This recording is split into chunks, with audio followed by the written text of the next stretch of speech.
J'ai une certaine habitude de m'exprimer devant des magistrats, des dirigeants d'entreprises, des assemblées d'actionnaires.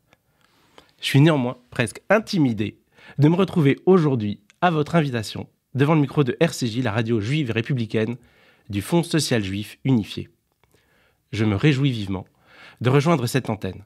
Et j'accepte avec ambition et résolution la responsabilité des billets d'humeur que vous m'avez confiés.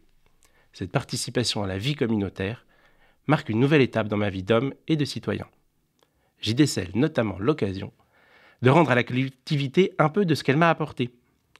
Par l'intermédiaire de ces chroniques hebdomadaires, je vous inviterai chaque semaine à partager pendant quelques minutes une réflexion.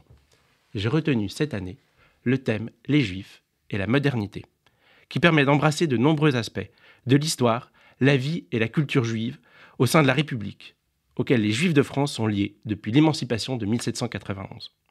Ce sera l'occasion de réfléchir à l'actualité et l'évolution de ces notions constitutives de la présence juive dans la France contemporaine, que sont l'universalisme, l'intégration, la laïcité, l'identité. Je le précise sans plus attendre. J'essaierai de varier autant que possible les aspects de la vie juive que j'évoquerai. L'historien Salo Whitmire Barron, souvent décrit comme le plus grand historien juif du XXe siècle, critiquait ce qu'il désignait comme la conception lacrymale de l'histoire juive. Il refusait de centrer le récit de la longue histoire du peuple juif sur ses malheurs, et je suis convaincu, comme lui, qu'il faut parler de la vie juive dans son ensemble, de ses réalisations et de ses succès. En matière culturelle, il faut faire connaître l'art, la musique, la littérature, l'archéologie et les langues dans lesquelles s'est exprimée la pensée juive depuis 3000 ans. Araméen, yiddish, ladino, judéo-grec, judéo-persan, judéo-arabe.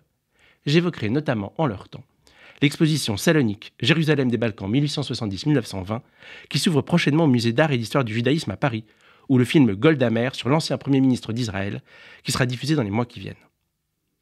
Ceci étant dit, il faut constater que le peuple juif, en France et à l'étranger, est à un moment charnière de son histoire. Depuis 1948, l'identité des Juifs s'articule en large part autour du triptyque « lutte contre l'antisémitisme, transmission de la mémoire de la Shoah, proximité avec Israël ». Sur chacun de ces sujets, les défis s'accumulent, disparition des derniers témoins du génocide et passage de relais à une nouvelle génération chargée de la transmission. Polarisation de la société en Israël en proie aux divisions internes à l'occasion du projet de réforme judiciaire. Retour de l'antisémitisme dans le discours politique français et international. Impossible, en effet, de commencer ce cycle d'intervention sans évoquer les polémiques estivales sur la présence aux journées d'été de plusieurs partis de gouvernement d'un chanteur dont les déclarations et les proximités politiques démontrent au mieux l'indifférence, au pire la complaisance envers la haine anti-juive. La prégnance de l'antisémitisme à l'extrême droite est ancienne et connue. Mais qu'une fraction substantielle de la gauche fasse aujourd'hui preuve à son tour d'aveuglement sur la question de la judéophobie, c'est un problème pour les Juifs, la République et la France, entre lesquels existe un lien indestructible, gravé par l'historien Marc Bloch dans le chaos de l'étrange défaite de 1940, en ces termes impérissables. La France, dont certains conspireraient volontiers à m'expulser aujourd'hui, et peut-être, qui sait, y réussiront, demeurera, quoi qu'il arrive, la patrie dont je ne saurais déraciner mon cœur. J'y suis né.